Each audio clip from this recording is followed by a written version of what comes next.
الحمدللہ رب العالمین والصلاة والسلام علی سید الانبیاء والمرسلین اما بعد فاعوذ باللہ من الشیطان الرجیم بسم اللہ الرحمن الرحیم۔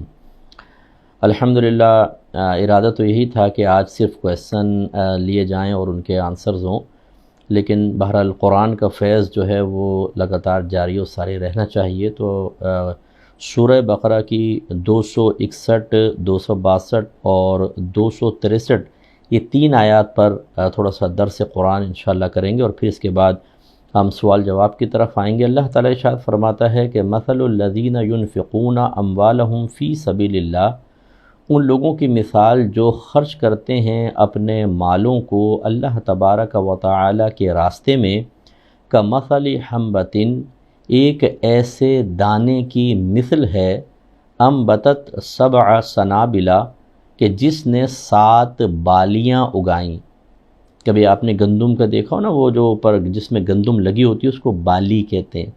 ایک شاخ سی ہوتی ہے، اس میں پھر بہت ساری شاخیں نکلی ہوتی ہیں، ان کے اندر کور کے اندر دانہ ہوتا ہے، اس کو بالی کہتے ہیں۔ تو اللہ تعالیٰ فرماتا ہے کہ یہ جو اپنے مالوں کو خرچ کرتے ہیں، ان مالوں کی مثال ایک ایسے دانے کی ہے جس نے 7 بالیاں اگائیں، فی کل سنبلۃ 100 حبہ، پھر ہر بالی میں 100 دانے ہوں۔ تو 100 کو 7 سے ضرب دیں تو 700، گویا کہ اگر ہم 1 درہم خرچ کرتے ہیں، 1 روپیہ خرچ کرتے ہیں، 1 ڈالر، 1 پاؤنڈ، 1 دینار، 1 درہم، 1 ریال، 1 روپیہ، تو ہمیں 70 کا ثواب ملتا ہے۔ اب اس کو 70 سے ملٹیپلائی کر کے آپ حساب کر لیں۔ لیکن یہیں پر بس نہیں ہے، واللہ یضاعف لمن یشاء، اور اللہ تبارک و تعالی بڑھا دیتا ہے جس کے لیے چاہتا ہے۔ اس کا مطلب ہے کہ جیسے جیسے اخلاص زیادہ ہے اور بھی ہوگا۔ واللہ واسع علیم، اور اللہ تعالیٰ وسعت والا علم رکھنے والا ہے۔ پہلے ہم یہاں تک کلام کر لیتے ہیں، پھر آگے آئیں گے۔ اب خرچ کرنا، اپنے مالوں کو خرچ کرنا، پہلی بات یاد رکھیے کہ مال صرف اور صرف حلال خرچ کریں گے تو ثواب ملے گا، حرام مال کے خرچ کا کوئی ثواب نہیں ہوتا۔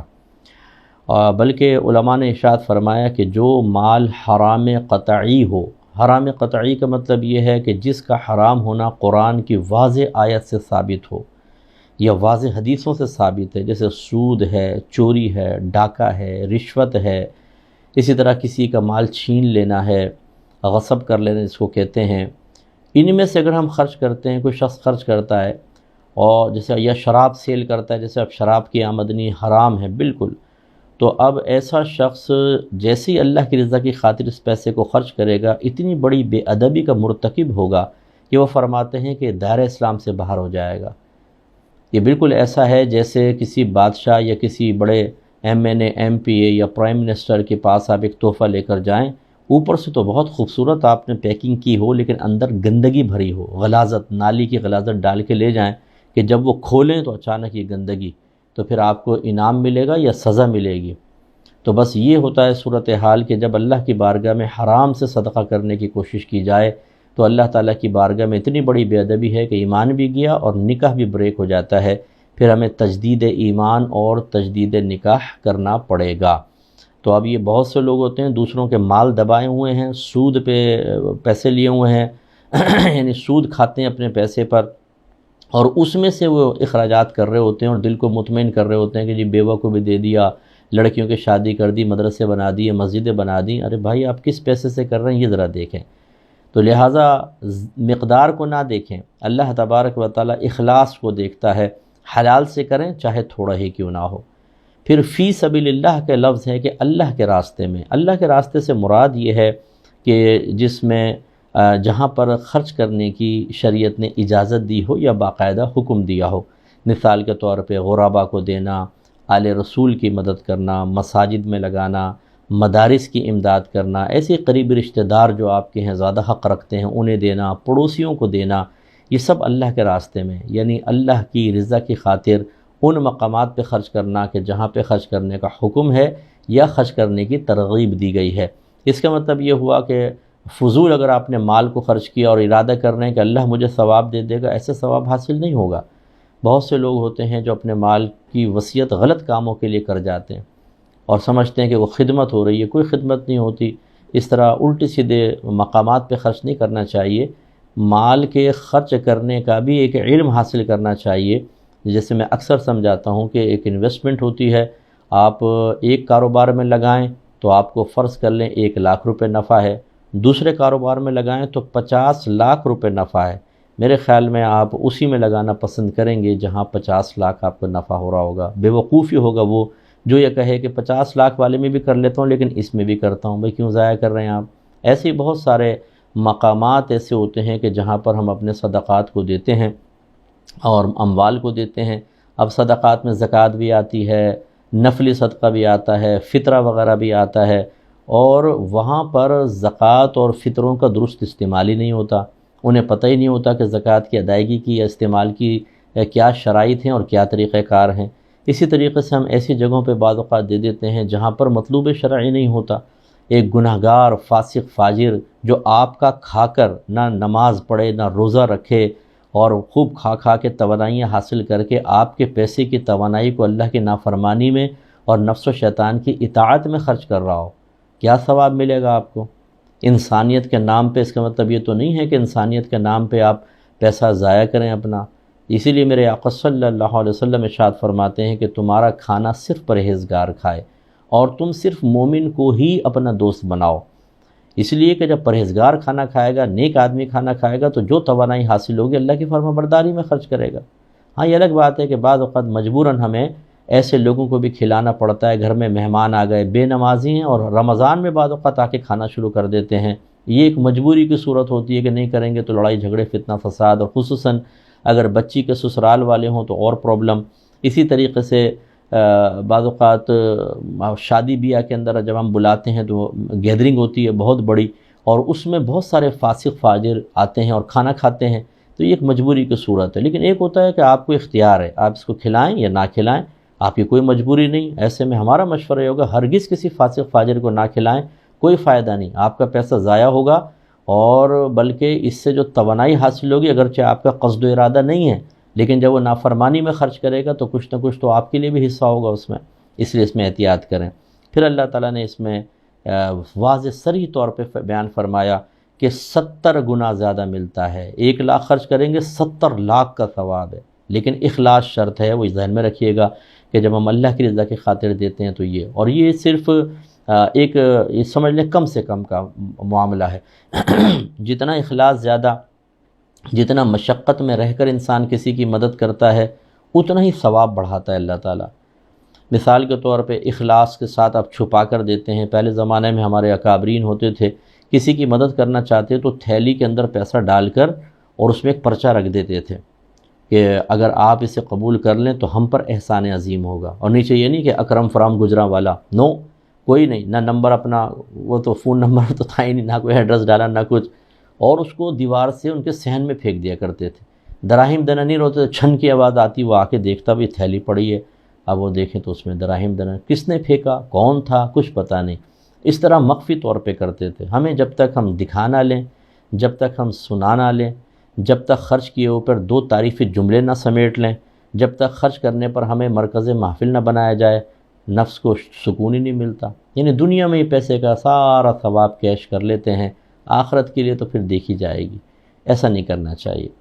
تو اللہ تعالیٰ بڑھاتا ہے. دوسرا، تکلیف میں جب کرتا ہے آدمی، مجھے اپنی ضرورت ہے لیکن کسی نے مانگ لیا، میں نے اپنی ضرورت قربان کر کے دے دی، یہ اس کو ایثار کہتے ہیں، بہت بڑا ثواب ہوتا ہے. لیکن میں کبھی بھی ایسا مشورہ نہیں دوں گا کہ اپنے آپ کو آپ میرے جملے سننے کے بعد آزمائش میں ڈالیں. وہ صدیق اکبر رضی اللہ تعالی عنہ تھے کہ پورا گھر کا مال نبی کریم کے قدموں میں لا کر ڈال دیا، کیونکہ ظرف بہت بڑا تھا اور گھر والے تربیت یافتہ تھے اور بالکل اللہ کی رضا پر راضی رہنے والے تھے. ہم پر ہماری والدہ کا حق ہے، والد کا ہے، ہمارے بیوی بچوں کا حق ہے، ہماری ذات کا ہے. بعض اوقات ہم جوش میں کوئی کام کر دیتے ہیں، پھر جب اس کی طرف سے اس کی وجہ سے آزمائشیں آتی ہیں تو ہم نے اپنے آپ کو ان آزمائشوں کے لیے تیار نہیں کیا ہوتا. نہ روحانی تربیت ہوتی ہے، نہ نفس کے ساتھ مجاہدے کی عادت ہوتی ہے. وقتی جوش پر ایک عمل کی بنیاد رکھی، جوش ختم، عالم ہوش میں آئے، حقیقت کا سامنا کرتے ہیں، اس وقت پھر ہمیں پریشانی ہوتی ہے. اور بعض اوقات تو میں نے لوگوں کو پچھتاتے ہوئے دیکھا ہے، بعض اوقات تو غصے ہوتے جھنجھلاتے ہوئے دیکھا ہے، کلمات کفر بکتے ہوئے دیکھا ہے. اور پھر چونکہ گھر والے تعاون ان کا، وہ تو معاون ہوتے نہیں، ضروری نہیں کہ جو آپ کا ذہن ہے، آپ کی کیفیات ہیں ان کی بھی ہوں۔ آپ نے ایک بیان سنا، آپ کے اندر جوش پیدا ہوا، آپ کے اندر کیفیت پیدا ہو گئی، آپ کا ذہن بن گیا، کیا انہوں نے بھی بیان سنا؟ یا سنا تو کیا وہی اثر لیا؟ ہم سمجھتے ہیں گھر والے بھی میرے مائنڈ کے مطابق ہو گئے، کر دیتے ہیں، بعد میں گھر والے پھر جو صحیح مسائل پیدا کرتے ہیں، پھر آدمی پچھتاتا ہے یا نہ کرتا تو بہتر تھا۔ تو اس لیے بہت سوچ سمجھ کر، اسی لیے میرے آقا صلی اللہ علیہ وسلم نے جب ایک صحابی نے عرض کیا رسول اللہ میں چاہتا ہوں اپنا تمام مال اللہ کی راہ میں دے دوں، سرکار نے فرمایا کہ نہیں، کچھ کم کرو۔ کہا آدھا دے دوں؟ فرمایا کہ نہیں، یہ بھی زیادہ ہے۔ عرض کی پھر 1/3 دے دوں؟ فرمایا کہ ہاں 1/3 ٹھیک ہے، یعنی کل مال کے 3 حصے کر کے ایک میں سرکار نے فرمایا تم وصیت جاری کر دو، لیکن 2 وارثوں کے لیے رکھو۔ اور ایک روایت میں رحمت کونین صلی اللہ علیہ وسلم نے ارشاد فرمایا کہ کوئی باپ اپنی اولاد، بلکہ اسی کے آخر میں سرکار نے فرمایا کہ کوئی باپ اپنی اولاد کے لیے کچھ چھوڑ کر جائے، یہ اس سے کہیں زیادہ بہتر ہے کہ انہیں اس حال میں چھوڑے کہ وہ کسی کے سامنے ہاتھ پھیلا رہے ہوں۔ تو یہ بڑی پیاری چیز ہے، اس لیے اس کا خیال رکھیے، اعتدال۔ پھر اللہ تعالیٰ نے فرمایا اب دیکھیں بعض صورتوں میں ہم صدقہ کرتے ہیں اور وہ ضائع ہو جاتا ہے، وہ کیسے؟ الذین ينفقون اموالهم فی سبیل اللہ۔ جب پہلے تو یہ وہ اگلی آیت میں ہے، پہلے بلکہ وہ آیت چلے میں آپ کو عرض کر دیتا ہوں، وہ 164ویں آیت ہے، یا ایھا الذین آمنوا لا تبطلوا صدقاتکم بالمن والاذی، اے ایمان والو تم اپنے صدقات کو احسان جتا کر اور اذیت پہنچا کر ضائع نہ کرو۔ اس کا مطلب یہ ہوا جب ہم کسی کے ساتھ اچھا سلوک کرتے ہیں تو بس کرنے کے بعد اب پوری زندگی آپ کی زبان پر نہ آئے، ہم نے تمہارے بیٹے کو نوکری دلوائی تھی، میں نے اس کو کاروبار کروایا تھا، ہم نے تمہیں برے وقت میں مدد کی تھی، تمہاری تو بیٹی کا رشتہ ٹوٹ رہا تھا، ہم نے تمہیں پیسے دے کے شادی کروائی تھی، جی یہ مسجد ہم نے بنائی ہے، یہ دیواریں ہم نے کھڑی کی ہیں، قالین ہم نے بچھایا ہے، اور یہ مدرسہ ہمارے پیسوں سے چلتا رہا ہے۔ یہ چیزیں جب آپ کریں گے تو آپ کا ثواب گیا، اور نہ صرف ثواب گیا بلکہ میدان محشر میں اللہ نہ کرے ذلت، رسوائی، ندامت، پچھتاوا، سزا، عذاب۔ اس لیے ہمیشہ ذہن رکھیں، ذہن بنا کے رکھیں، اگر آپ کسی کو کچھ دیتے ہیں، کسی ادارے میں، کسی مسجد میں، کسی غریب کو دیتے ہیں، رشتہ دار کو دیتے ہیں، یہ اصل میں اسی کا تھا جو اللہ تبارک و تعالی نے امانتاً آپ کو دیا، بس آپ نے امانتاً آپ کے پاس تھا، آپ نے اس تک پہنچا دیا، تو آپ کا کوئی کمال نہیں ہے، یہ تو پھر بھی اللہ کا کمال ہے، یہ تو اللہ کا کرم ہے کہ آپ اسی کا دیا ہوا کسی کی امانت پہنچاتے ہیں اور اللہ تعالیٰ آپ کو بھی عطا فرما دیتا ہے۔ اب اس پہ ہم احسان جتا رہے ہوتے ہیں اور اذیت پہنچا رہے ہوتے ہیں، بعض اوقات تو یہ احسان صراحتاً، اور بعض اوقات جیسے بیٹھے ہیں وہ بھی بیٹھا ہوا ہے، ہاں بھائی لوگ تو لے کے بھول جاتے ہیں، اب بات ان سے کر رہے ہیں لیکن ان کو سنا رہے ہیں، اور وہ سامنے والا بھی جان رہا ہے کس کو سنا رہے ہیں، اس کا دل ٹوٹتا ہے، اس کو تکلیف ہوتی ہے۔ تو یہ اذیت پہنچانا، اور میں بڑی معذرت کے ساتھ عرض کر رہا ہوں، میری بہنیں جو ہیں اس سلسلے میں وہ بہت زیادہ خطرے میں ہیں، خدا را ایسا نہ کریں، آپ تباہ ہو جائیں گی، آپ کی قبر میں چیخیں سننے والا بھی کوئی نہیں ہوگا، ایسی حرکتیں نہ کیا کریں، اللہ کی بارگاہ میں توبہ کریں۔ اگر آپ نے کسی کو منہ بھر بھر کے اس کو احسان جتایا تھا، یا ایسے ٹونٹنگ کر کے اور طنز مار کے اور اشارتاً کنایتاً کسی کے دل کے ٹکڑے ٹکڑے کر دیے تھے، تو اللہ کی بارگاہ میں توبہ کریں، ایسا نہ کریں۔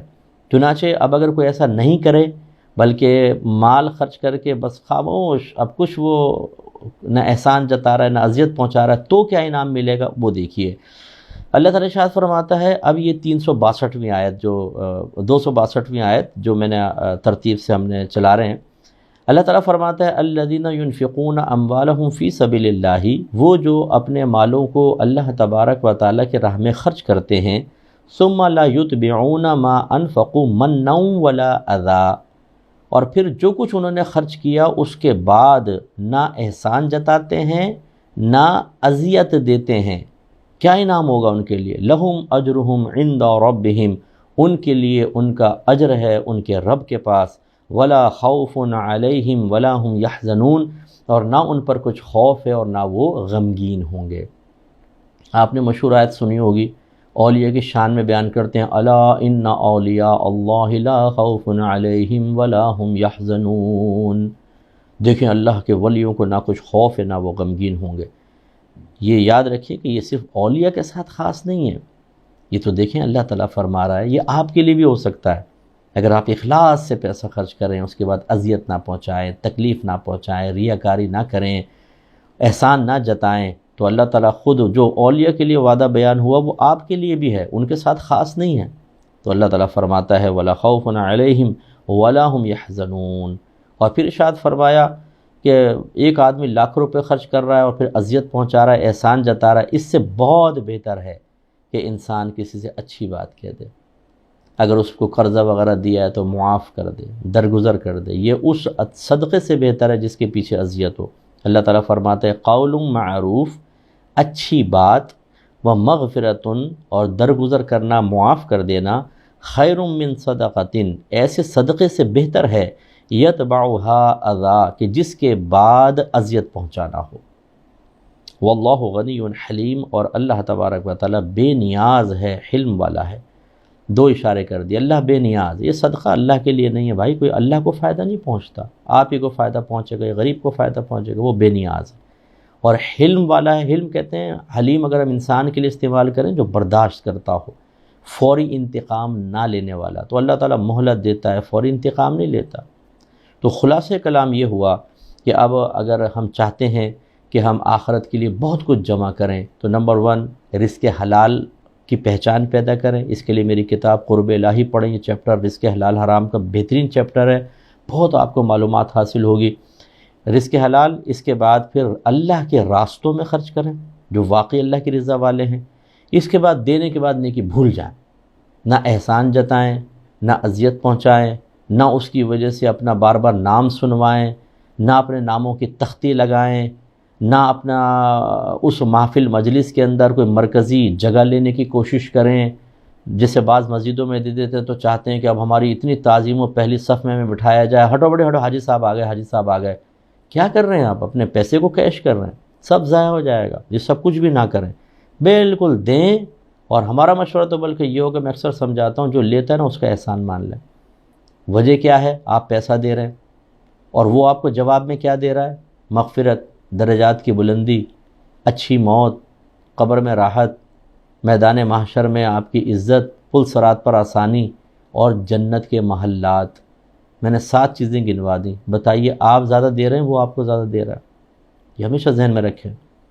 اس کے بعد اچھی جگہ کا انتخاب کریں جہاں واقعی آپ کا صدقہ صحیح استعمال ہو اور شریعت کو مطلوب بھی ہو۔ پھر اس کے بعد اگر 2 مقامات اچھے ہیں تو ان میں دیکھیں آپ کے لیے ثواب جاریہ کس میں بڑا ہے، وہاں دیں، ورنہ آپ مرنے کے بعد پچھتائیں گے۔ ایک آدمی کو آپ نے لاکھوں کو کھلا پلا دیا، کھائیں گے، ڈکارے ماریں گے، ختم، ہضم ہوا، ختم، آپ کا ثواب گیا۔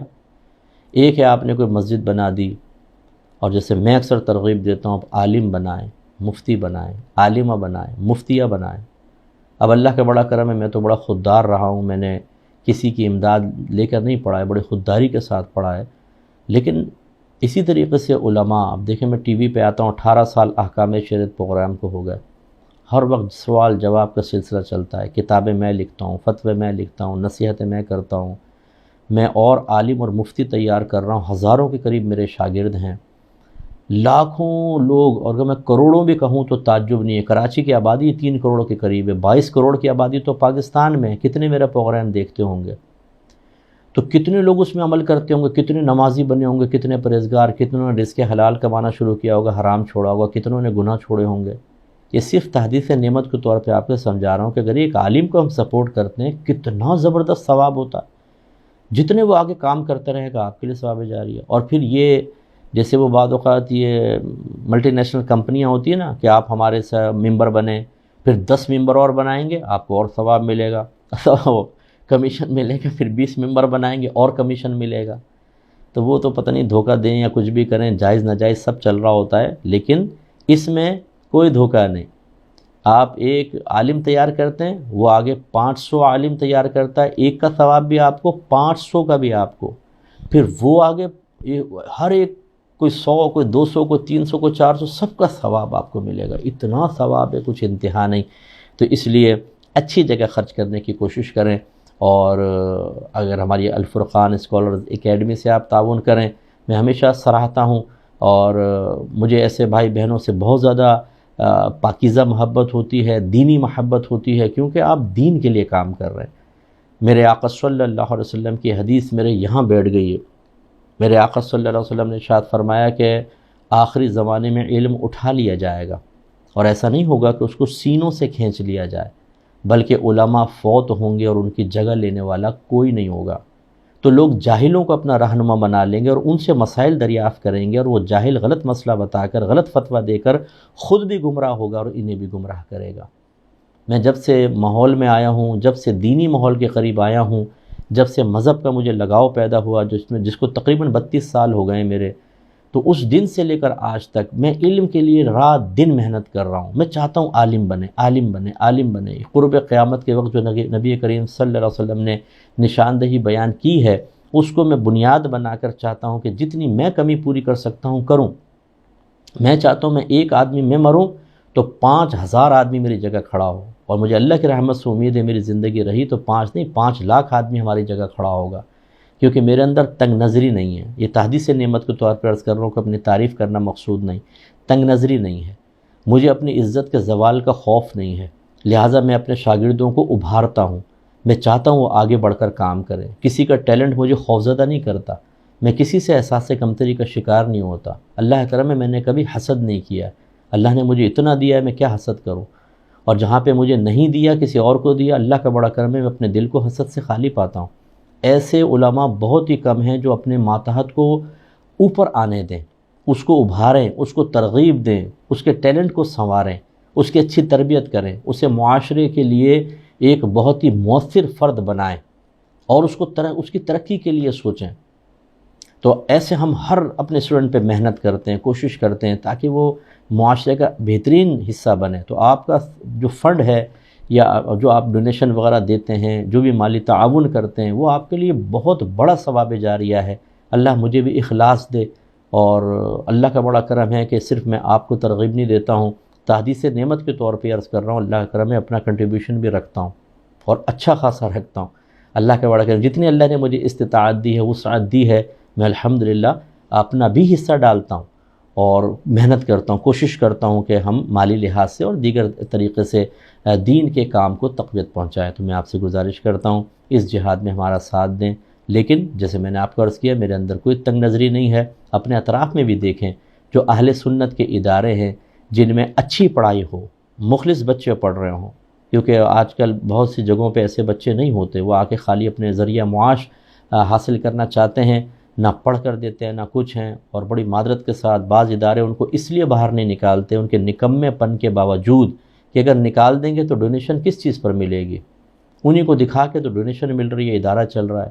تو وہ بچے بھی بعض اوقات اس چیز کو سمجھ جاتے ہیں اور بلیک میلر بن جاتے ہیں۔ یہ ہر جگہ نہیں ہے، ہر جگہ کی بات نہیں کر رہا ہوں، لیکن ہے، پھر وہ پڑھتے نہیں ہیں اور آپ انہیں نکالتے نہیں ہیں، نتیجہ نکلتا ہے لوگوں کے فنڈ سے پڑھنے والا ایک نکما انسان دنیا کے اندر آتا ہے، معاشرے کا حصہ بنتا ہے، نہ لوگوں کو کچھ دیتا ہے نہ کچھ، بس ان کی جیبوں پہ نگاہ ہے اور اپنے خزانے بھرنا اور اپنے ذاتی مفادات کے لیے کچھ بھی کرنے کے لیے تیار ہو جانا۔ ایسے لوگوں پہ خرچ کرنے کا کیا فائدہ؟ تو لیکن اگر آپ کے اطراف میں اچھے ادارے ہیں چل رہے ہیں، انہیں فوقیت دیجیے۔ پھر اگر آپ چاہیں تو آپ ہمارے ساتھ بھی تعاون کر سکتے ہیں، اور انشاءاللہ مجھے اللہ کی رحمت سے امید ہے کہ دنیا اور آخرت میں اس کا اچھا بدلہ ملے گا۔ اگر میری کوئی بات کسی کی دل آزاری کا سبب بنی ہو تو میں معذرت چاہتا ہوں۔ شاید یہ آخری درس ہوگا، کل متوقع چاند رات ہوگی تو کل حاضری نہیں ہو سکے گی۔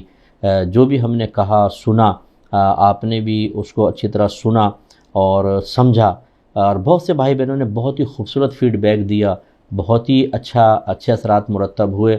جو کچھ سمجھایا اس پر عمل کی کوشش کیجیے گا۔ میرے لیے بھی دعا کیجیے گا اللہ تعالیٰ مجھے ہمیشہ عاجزی انکساری عطا فرمائے۔ کتنے بھی اللہ تعالیٰ مجھے میرے نام کو بڑا کر دیا، اس نے عزت سے نوازا ہے، احترام سے نوازا ہے، لیکن میں کوشش کرتا ہوں کہ اپنے قلب پہ نگاہ رکھوں اور بڑا پن مجھ میں نہ آنا پائے۔ اگر کوئی میرے کسی میسج سے کسی چیز سے اس طرح کا نتیجہ مرتب کرتا ہے، خدا را اپنی آخرت کو نقصان نہ پہنچائیے گا، نظر انداز کر دیجیے گا۔ حتی الامکان ایسا نہیں ہوتا، لیکن کبھی ہو جاتا ہے، کچھ میں نے بات لکھ دی، کوئی غصے کا اظہار کر دیا، وہ بھی جائز ہوتا ہے۔ ہم 10 دفعہ سوچتے ہیں کہ یہاں اظہار جلال جائز ہے کہ نہیں ہے، پھر اس کے بعد کرتے ہیں، لیکن بعض لوگ اس کو کہتے ہیں یہ تو تکبر ہے اور فلائیں فلائیں۔ بہرحال اللہ مجھے عاجزی عطا فرمائے، اور اللہ تعالیٰ جو کچھ آپ نے سنا اس پر عمل پیرا ہونے، ذہن میں محفوظ رکھنے، دوسروں تک پہنچانے کی توفیق عطا فرمائے۔ ہماری کتاب قرب الہی ضرور لیجئے، خدارہ ضرور لیجئے، اس لیے نہیں کہ میری کتاب ہے، آپ ایک دفعہ پڑھ کر دیکھیں، آپ کہیں گے کہ واقعی یہ کتاب ہے، اور یہ ہر گھر میں ہونی چاہیے، ہر گھر کے اندر۔ یہ اتنی امپورٹنٹ کتاب ہے، کاش اس کو سلیبس میں رکھا جائے، اسکولز کے، کالجز کے، یونیورسٹی کے سلیبس میں ہونی چاہیے، حتیٰ کہ دینی اداروں کے سلیبس میں ہونی چاہیے، کیونکہ ہمارے ہاں روحانی تربیت کا اکثر اہتمام نہیں ہوتا۔ ہم نے اپنی اکیڈمی میں یہ باقاعدہ سلیبس میں داخل کی ہے، اور اس سال سے، کیونکہ ابھی اس سال سے انشاءاللہ اس کو پڑھایا جائے گا، اور اپنے رشتہ داروں کو دیں، اطراف میں لوگوں کو دیں۔ انشاءاللہ اس کی ٹرانسلیشن ابھی ہندی زبان میں ہو رہی ہے۔ یہ خاص طور پہ ہندوستان کے لوگ اردو نہیں سمجھتے، زیادہ تر ہندی سمجھتے ہیں، ان کے لیے انگلش میں ٹرانسلیشن کا آغاز ہو چکا ہے، اور بھی انشاءاللہ ہم زبانوں میں اس کے بعد کروانے کا ارادہ رکھتے ہیں۔ ضرور لیجئے کتاب، یہ نمبر چل رہا ہوگا، آپ اس پہ کانٹیکٹ کر لیجئے گا۔ اس کے علاوہ جو ہماری اکیڈمی میں داخلہ لینا چاہیں اس کے بھی یہ نمبر چل رہا ہے، کانٹیکٹ کر کے آپ داخلہ لیجئے۔ اور جو آن لائن پڑھنا چاہتے ہیں وہ عید کے بعد، جو یہ میرا نمبر یہاں پہ دکھا رہے ہیں، عید کے بعد مجھ سے آپ کانٹیکٹ کر لیجئے گا۔ تو جیسے میں نے آپ کو بتایا تھا کہ میرے پاس تو ٹائم نہیں ہوتا کہ میں براہ راست پڑھاؤں، لیکن جو ہماری اکیڈمی کے ٹیچر ہوتے ہیں، ہمارے تربیت یافتہ ہوتے ہیں، ان سے میں آپ کا کانٹیکٹ کروا دوں گا۔ پھر وہ کتنے دن پڑھنا ہے، آلٹرنیٹ ڈیز میں پڑھنا ہے یا لگاتار آپ نے پڑھنا ہے، کلاس کا ڈیوریشن کیا ہوگا، کون سا کورس کرنا ہے، وہ ٹیچر آپ کو بتائے گا۔ اللہ تعالیٰ عمل کی توفیق عطا فرمائے، آمین۔ وآخر دعوانا ان الحمدللہ رب العالمین۔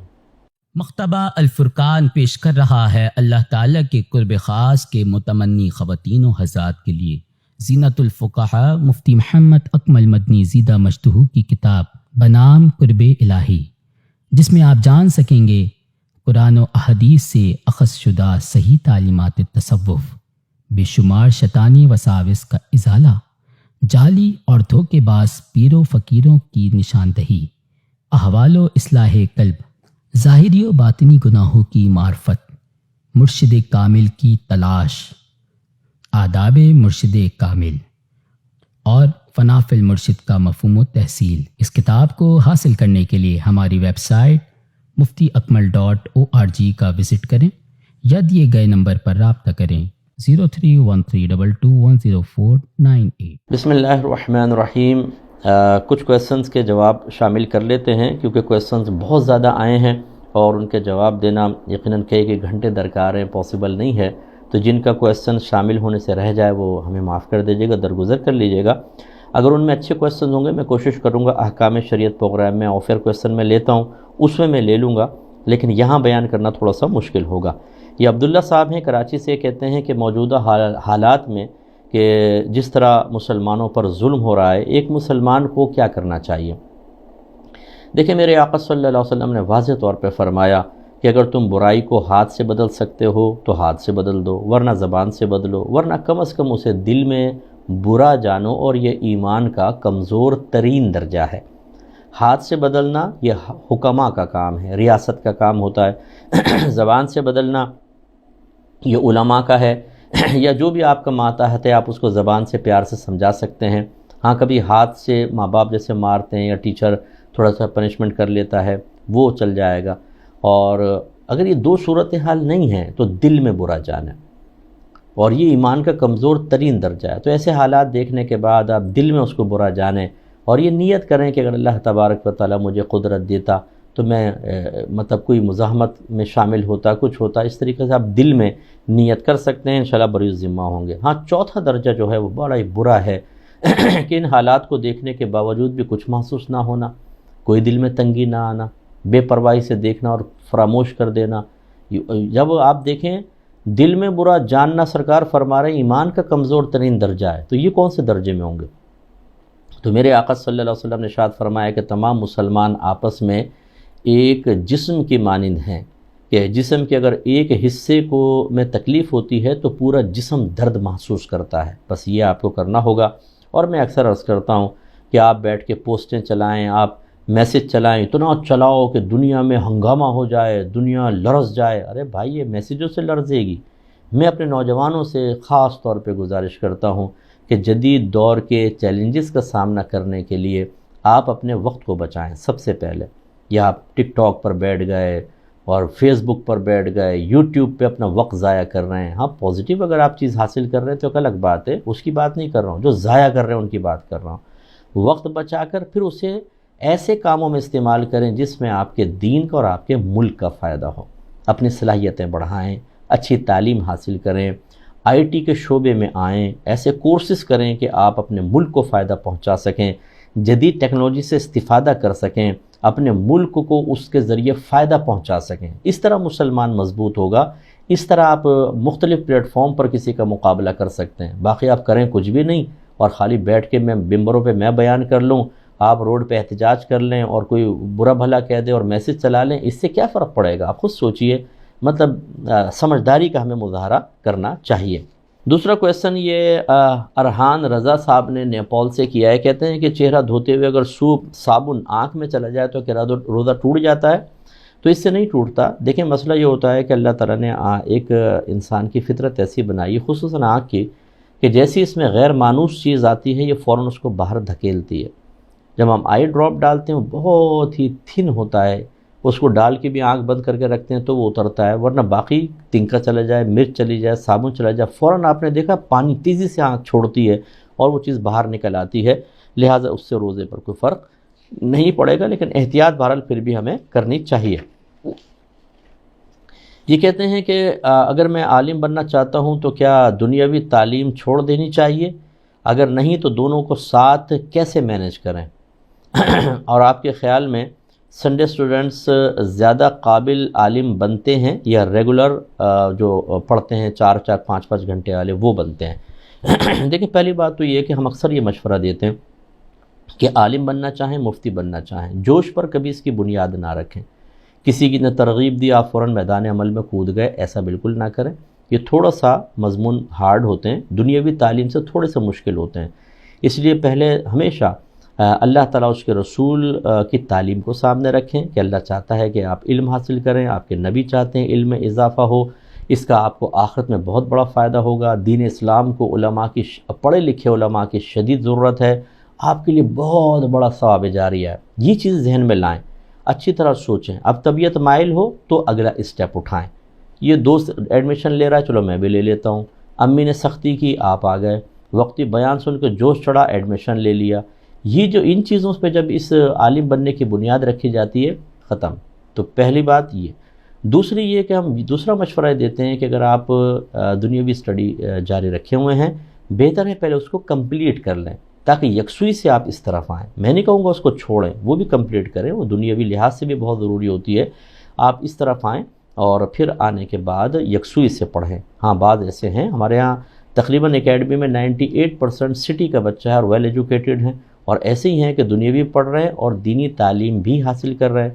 کچھ اس میں ہمارا ٹیچنگ میتھڈ بھی ہوتا ہے اور کچھ پھر بچوں کے اپنی ذاتی محنت بھی ہوتی ہے کہ مینیج کر لیتے ہیں، لیکن اکثر یہ دیکھا ہے کہ تھوڑا سا برڈن بڑھ جاتا ہے، تو بہتر یہ ہے کہ آپ اس طریقے سے کر لیں کہ دنیاوی تعلیم کمپلیٹ کر لیں، پھر اس کے بعد دینی تعلیم کی طرف یکسوئی سے آئیں اور اس کو اچھے انداز سے پڑھیں۔ ویسے جو ہمارا جیسے درس نظامی ہے، ہم نے تنظیم المدارس سے الحاق کیا ہوا ایک بورڈ ہے جس کے تحت ایگزام ہوتے ہیں اور آخر میں MA کی ایکولنٹ آپ کو ڈگری ملتی ہے، جس پہ آپ ڈائریکٹ MPhil PhD کر سکتے ہیں۔ اب تو غالباً MPhil کی قید ہٹا دی، ڈائریکٹ آپ PhD کر سکیں گے، تو یہ ساتھ آپ بورڈ کے ایگزام دے لیتے ہیں۔ لیکن دنیاوی تعلیم بہت ضروری ہے۔ میرے اپنے بچے ماشاءاللہ A لیولز کر رہے ہیں، اس سال ایگزام تھے وہ کینسل ہوئے ہیں، شاید آگے چلے گئے، لیکن ساتھ عالم کورس بھی کر رہے ہیں، پڑھ بھی رہے ہیں ماشاءاللہ، عالم بن رہے ہیں اور دنیاوی تعلیم بھی حاصل کر رہے ہیں، اور دونوں چیزیں مینیج وہ کر لیتے ہیں، آپ بھی کر سکتے ہیں۔ یہ کہتے ہیں کہ ٹیلی فون پر نکاح جائز ہے، اور اگر جائز ہے تو طریقہ بتا دیں۔ دیکھیں ہم تو اس کو منع کرتے ہیں، لیکن بعض علماء جیسے مفتی منیر الرحمان صاحب کا ایک فتویٰ میری نگاہ سے گزرا کہ اگر ویڈیو چیٹ ہو رہی ہو تو اس پر آپ نکاح کر سکتے ہیں، وہ یہ فتویٰ دے رہے ہیں، لیکن ہم اس کو ذرا احتیاطاً منع کرتے ہیں کیونکہ اس میں چیٹنگ بہت زیادہ ہوتی ہے۔ ہر ایک تو کوئی پازیٹیو نکاح نہیں کر رہا ہوتا، بعض اوقات اس میں چیٹنگ ہوتی ہے اور بعد میں مسائل پیدا ہو سکتے ہیں۔ اس لیے وہی طریقہ جو سنت کے مطابق ہے کہ لڑکا لڑکی ایک مجلس میں موجود ہوں، گواہ بھی ہوں، اور یا پھر لڑکی کا وکیل یہاں پر ہو اور لڑکا ہو، یا لڑکے کا وکیل یہاں اور لڑکی ہو اور 2 گواہ ہوں، جہاں ایجاب و قبول ہو وہاں پر ایک سب گیدرنگ میں جمع ہوں۔ اب اگر آپ ٹیلی فون پہ نکاح کرنا چاہتے ہیں تو یوں کر سکتے ہیں، جیسے لڑکا UK میں ہے، لڑکی پاکستان میں ہے، تو لڑکا فون پر کسی کو اپنا وکیل بنا دے کہ میں آپ کو اختیار دیتا ہوں کہ آپ فلانا بنت فلاں، لڑکی کا نام اس کے والد کا نام، اس کے ساتھ میرا نکاح اتنے حق مہر کے بدلے میں کر دیں۔ اب یہ ہو گئے وکیل، اب یہ یہاں پر لڑکی بیٹھی ہے، 2 گواہ ہیں، یہ ان کے سامنے کہیں کہ بھئی میں اپنے موکل کا نکاح آپ کے ساتھ اتنے حق مہر کے عوض میں کرتا ہوں، آپ نے قبول کیا؟ لڑکی کہتی ہے میں نے قبول کیا۔ یہی ادھر ہو سکتا ہے کہ لڑکی وہاں کسی کو وکیل بنا دے اور وکیل لڑکے کے پاس 2 گواہوں کی موجودگی میں اقرار کروا لے، تو یہ نکاح ہوگا، اور اس میں ڈاؤٹ بالکل نہیں ہوگا، خطرہ نہیں ہے اس میں، اس طرح کریں زیادہ بیسٹ ہے۔ ایک انہوں نے کہا کہ خاتون عالمات سوشل میڈیا پر چینل کے ذریعے سے تبلیغ دین کر سکتی ہیں؟ دیکھیں ہمارا مشورہ تو یہی ہوگا کہ حتی الامکان آپ مطلب اپنے اطراف میں کریں، اتنی عورتیں ہیں ان میں کام کریں، لیکن بہرحال اگر کوئی بہن بہت ہی مؤثر انداز میں تبلیغ دین کر سکتی ہے، اپنے آپ کو حتی الامکان کورڈ کر کے اس میں ہنسی مذاق چھچورا پن نہ ہو اور شستہ چیز بیان کرے، نقاب باقاعدہ ہو، تو وہ کر سکتی ہیں تبلیغ دین۔ اس وقت بہت سی چیزوں کی ضرورت ہے جو میں یہاں بیان نہیں کر سکتا ہوں، بعض اوقات ایسی چیزیں ہوتی ہیں جن کو آپ پبلکلی ذکر نہیں کر سکتے، لیکن بہت ہی ضروری ہے کہ ہماری باپردہ خواتین آ کر لوگوں کو دین سکھائیں، عورتوں کو سکھائیں، بہت ہی ضروری ہے۔ اس لیے اگر کوئی بہن آتی ہیں اپنے آپ کو بالکل کور کر کے تو اس کی گنجائش فی زمانہ نکلے گی۔ ایک یہ کہتے ہیں کہ 5 سے 12 سال تک کے بچوں کی تربیت میں انہیں کیا سکھایا جاتا ہے، یہ بتائیں۔ دیکھیں مسئلہ یہ ہوتا ہے کہ بچوں کی اخلاقی تربیت 5 سے لے کر آپ نے 12 سال تک کا کہا، اخلاقی تربیت ہے، جھوٹ نہیں، سچ بولیں اور بدتمیزی نہ کریں، اٹھنے بیٹھنے کے آداب، کھانا پینا وغیرہ۔ اس کے علاوہ عقائد، ضروری عقائد سارے آنے چاہیے، اللہ تعالیٰ کی ذات، صفات، آسمانی کتابیں، نبی، رسول، نبوت، رسالت، جنت، دوزخ، جن، فرشتے، تقدیر، آخرت۔ یہ اسٹیپ وائز 5 سال سے 12 سال کے درمیان آہستہ آہستہ سمجھاتے رہیں، پہلے تھوڑے تھوڑے مسئلے، پھر زیادہ ترقی کرتے کرتے 12ویں سال تک آنا چاہیے۔ اس کے علاوہ پھر احکام شرعیہ عملیہ، نبی کریم صلی اللہ علیہ وسلم نے فرمایا بچہ 10 برس کا ہو جائے تو نماز، 7 برس کا ہو جائے تو نماز کا حکم دو، 10 برس کا ہو جائے تو مار کر نماز پڑھاؤ۔ تو 5 سے 7 تک تو نرمی اور سب کچھ وہ، لیکن 7 سال کا جب ہو جائے یعنی پورے 8ویں میں داخل ہو جائے تو اب نماز کا باقاعدہ حکم، تو اس کا مطلب اس سے پہلے نماز کا سارا طریقہ، طہارت وغیرہ آنی چاہیے۔ ہمارا مشورہ یہ ہوگا کہ ہر ایک اس طرح تربیت کر نہیں پاتا ہے، اگر آپ کو کوئی اچھے ٹیچر مل جاتے ہیں ان کے ذریعے بچوں کو آن لائن پڑھوائیں اور وہ باقاعدہ پڑھائیں۔ اگر آپ چاہیں تو ہمارے الفرقان اسکالرز اکیڈمی سے رجوع کر سکتے ہیں، ہم آپ کو ٹیچر کا انتظام کروا دیں گے، بچوں کو آن لائن پڑھائیں، بہت اچھا ہے کہ بچوں کی تربیت ہو جائے۔ آخری بس یہ لے لیتے ہیں، یہ ناہدہ ناظر اخون ہیں، یہ کہتی ہیں کہ میں کشمیر سے ہوں اور میرا یہ سوال ہے کہ میں اپنا ایمان کیسے مضبوط کروں، میرا دل ہمیشہ تنگ رہتا ہے چھوٹی چھوٹی باتوں پہ۔ تو بہن سسٹر، یہ مختصر وقت میں تو میں پوری بات نہیں بیان کر سکتا اس کا، لیکن میں آپ کو صرف مشورہ دوں گا یہاں پر کہ آپ ہماری کتاب قرب الہی خریدیے۔ یہ میں اسی لیے آپ کو کہہ رہا ہوں، تو آپ پڑھ کر دیکھیں آپ کی جو کیفیات ہیں، قبض کی کیفیت ہے، شیطان کا غلبہ، نفس کا غلبہ، نیکی کرنے کے باوجود لذت کا حاصل نہ ہونا اور روحانیت کا حاصل نہ ہونا، آخرت کے بارے میں خیال ہی نہ آنا، فکر نہ ہونا، گناہ کر کے بالکل بے پرواہ والی زندگی گزارنا، یہ سب چیزیں ختم ہوں گی۔ بہترین روحانی ترقی، گناہ کا احساس، توبہ کا طریقہ، اس میں سب لکھا ہے، پھر قلبی احوال، اور پھر جو وساوس سے شیطانی آ سکتے ہیں، جو غلط باتیں معروف ہیں، چاہے وہ تصوف کی سطحی قسم کی کتابوں کے اندر تھیں جن کو بنیاد بنا کے لوگ سمجھتے ہیں یہ ہوگا تو اللہ کا قرب حاصل ہوگا ورنہ نہیں، ان تمام غلط فہمیوں کا ازالہ بھی کیا گیا ہے۔ وہ یہ کتاب آپ پڑھیں، ضرور منگوائیں، قرب الہی بیسٹ بک ہے۔ اللہ تعالیٰ عمل کی توفیق عطا فرمائے۔ وآخر دعوانا ان الحمد للہ رب العالمین۔